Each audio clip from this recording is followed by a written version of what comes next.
Welcome back to my channel. I'm going to tell you guys about the movies I watched in March of 2026. I watched The Usual Suspects, which is honestly a movie that's hard to find much to say about it. It's a very standard crime drama movie. I did enjoy it quite a bit, but I think I wanted more from it. I think I did have higher expectations going in. I'm not sure where exactly that comes from. I feel like I just heard a few good things about it and for some reason really built it up in my mind. But it really isn't anything special. It's a fun watch. I think the characters are pretty intriguing and they kind of help keep me interested in the overall mystery going on. And I will say another thing that probably hindered this movie is the fact I knew the twist going in. That might be a pretty significant deal to some people. I don't know. It's a good watch, but it's far from a must-see in my opinion. I watched Opening Night, and for me, this is the weakest John Cassavetes film I've seen, but that's not really a huge deal. I've only seen 3 of his movies, and the other 2 were absolutely phenomenal. So this being the weakest is not a bad thing at all. Like Cassavetes' other films, it does a great job at really dialing in and being very, very personal and very real and hard to watch at times. It is primarily focused around an actress who is acting in a play and just kind of her emotions throughout all that. And a lot of it is, I guess, focused on the dynamic between the actor and the director and that all that sort of thing. And that's something that I was not interested in very much when watching this movie. I've seen so many movies recently just focused around the art of filmmaking itself, and I understand why these types of movies get a lot of praise from people who are passionate about films. I am passionate about films, but I've seen so many of these types of movies recently that it becomes a very uninteresting topic to me. It still is a great movie.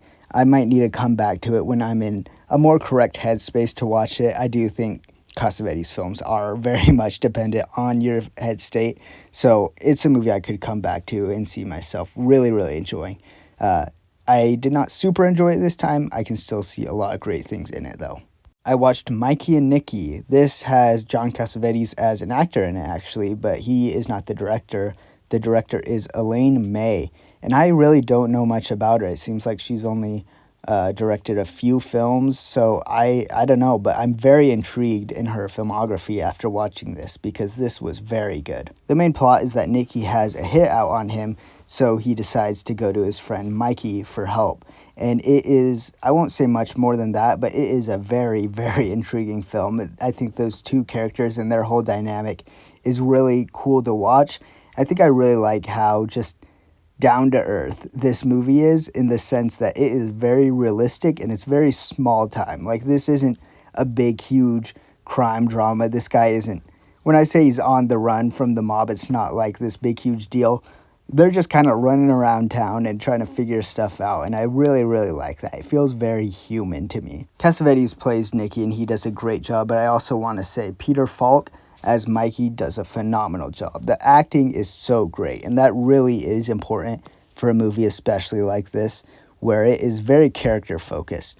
So this movie, like, I want to refrain from saying too much because it is a movie that I think it works best when you don't know too much about it.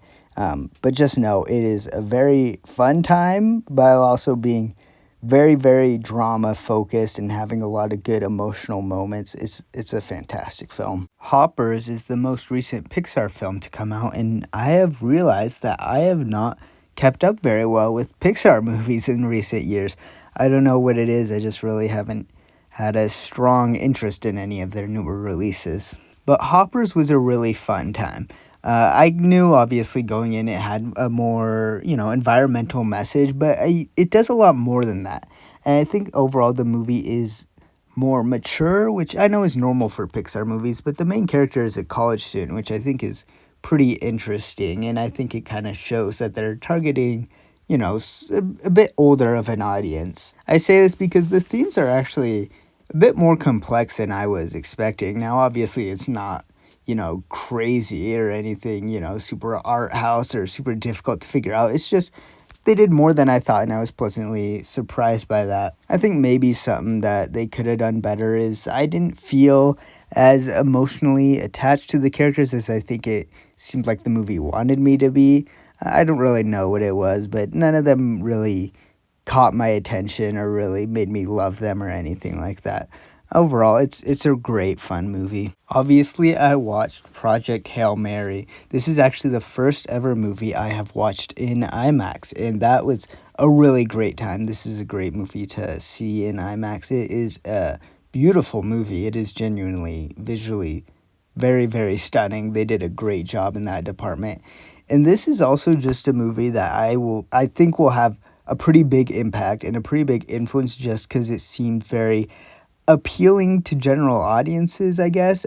It's just a movie that I can see anyone just having a good time going to. I'm really hoping it brings a lot more people into the theaters, and from the looks of it, it really has. But yeah, it just does a great job at being a very balanced movie. It has good drama, emotional moments, while, having that humor mixed in.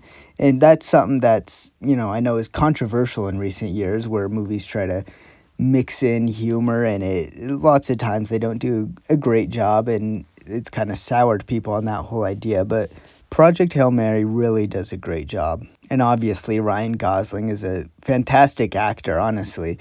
For him being, he's kind of pulling a lot of this movie forward just because he is almost the sole character. There are a lot of times where it really is just him. There is, other characters, and I won't go into that too much because I think it is a movie that would be cool if you go into it without any spoilers. I think most people have been spoiled by trailers already, but if you haven't seen anything about this movie and you know nothing about it, I would 100% recommend going in and seeing it blind. I think there's a lot of moments that would be really cool to, discover on your own for the first time. So yeah, this is a great movie. It's pretty long, but it flew by just because it's full of, fun moments as well as tense, dramatic moments, and just a great movie.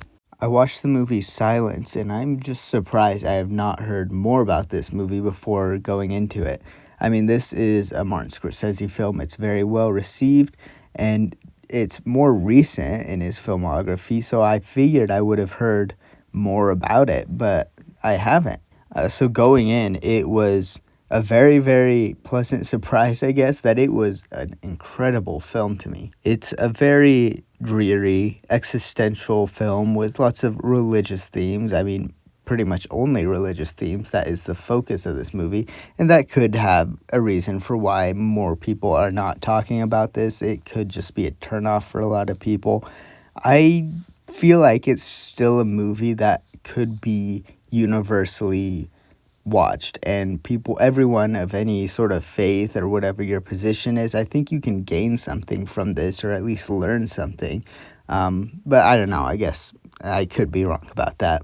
The story is about these Christian missionaries going to Japan to try to, spread the gospel, while this is during the time in Japan in which they're closing their borders and they are actively persecuting Christians.